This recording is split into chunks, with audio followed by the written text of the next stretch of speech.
প্রথমে ঘি দিয়ে উচ্ছে ভাজা দিয়ে ভালো করে চটকে মোটকে খেয়ে নিলাম। প্রথম ভাতে 2-4 গাল উচ্ছে ভাজা দিয়ে খেয়ে নিলাম, দিয়ে এইবার এঁচোড় চিংড়ি দিয়ে ভালো করে চড়িয়ে মুড়িয়ে মাখলাম। বাবা দারুণ সুন্দর খেতে হয়েছে।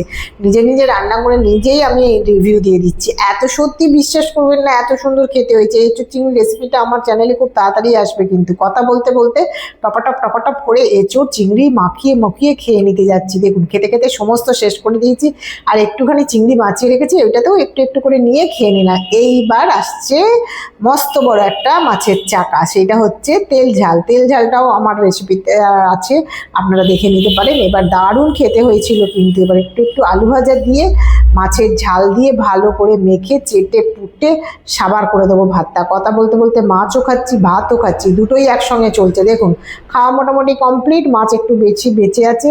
এইবার মাছটাকে আস্তে আস্তে খাবো, তাড়াতাড়ি খেতে গেলে আবার কাঁটা লেগে যাবে গলায়, সেই জন্য মাছটাকে একটু একটু করে বাছতে বাছতে খাচ্ছি। পুরো মাছটাই বাছতে বাছতে দেখুন খাওয়াও হয়ে গেল, কথাও শেষ হয়ে গেল, থালা পরিষ্কার করে ফেলবো চেটে পুটে